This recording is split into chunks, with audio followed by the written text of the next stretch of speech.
Yo, what's going on YouTube? It's your boy Rob, and today I got the matchup that I've been promising, and that is the Jordan 4 Lakers for 2026 and the Jordan 6 Reverse Infrared that's releasing this All-Star weekend.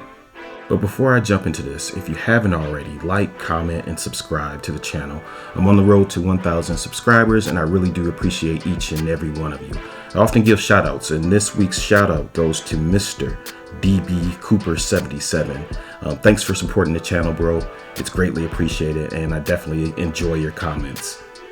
So I know I've spotlighted this particular sneaker on my channel multiple times, and one of the things that stood out to me as it relates to this is the colorway, and it's black and light crimson, not infrared.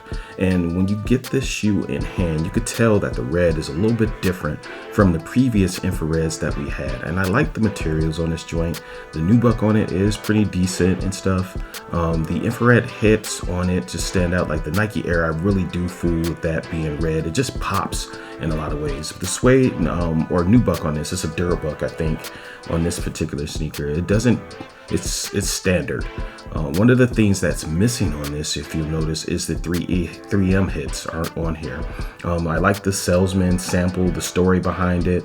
You can see that you got the black insole and the Jordan property of not for resale. You know, it's typical of a sampled shoe. And I just really appreciate the details. I like the red on this though.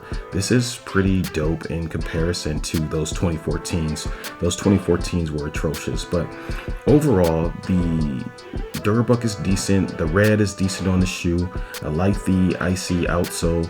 Overall, they just did a really good job on the presentation on this, and that red just really pops on this particular shoe. Like, I keep rubbing the Durabuck and it doesn't really move. It's just a flat black Durabuck, and it just looks a little different without the 3M hits from 2019 and previous other releases. But this is a solid sneaker, and I think it's going to hit well. It's going to be readily available.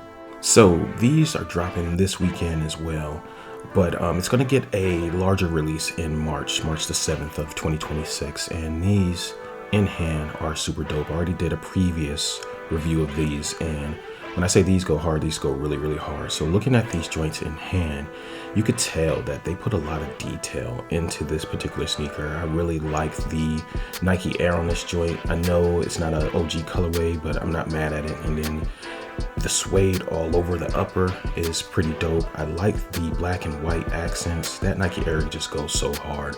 The yellow jump, man. You look inside, you got a yellow insole with purple on it, and then you got Air Jordan on the back of the tongue, just like you would on any standard Air Jordan 4. Then taking a look at it, you got the yellow accents and the air bubble here.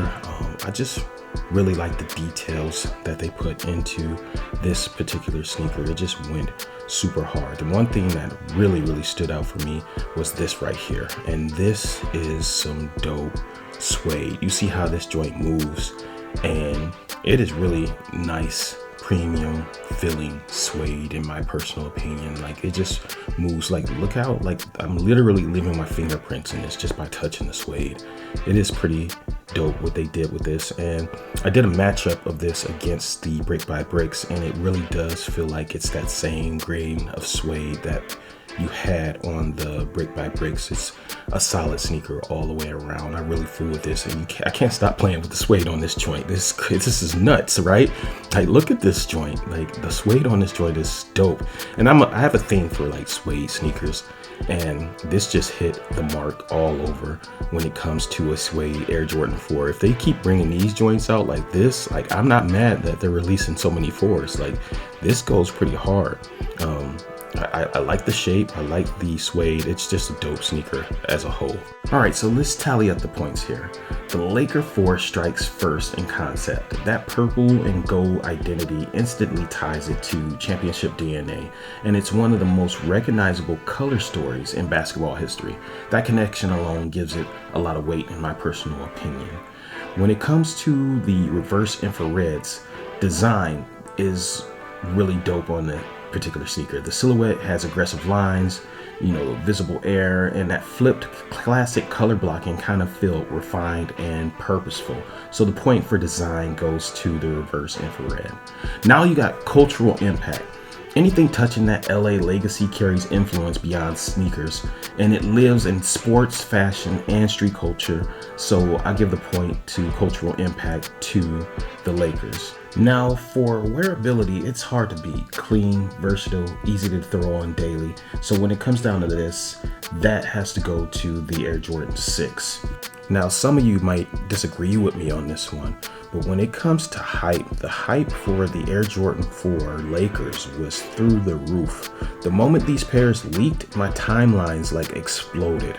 And yeah, there was some hype when it came to the Air Jordan 6 reverse infrareds, but nothing like what I'm seeing with the Air Jordan 4 Lakers. So giving it a score, I got the Air Jordan 4 Lakers edging out the Air Jordan 6 reverse infrareds 3 points to 2. But that's my perspective. So with that, tell me what you think below. And if you haven't already, subscribe to the channel. And as always, don't be a hype beast.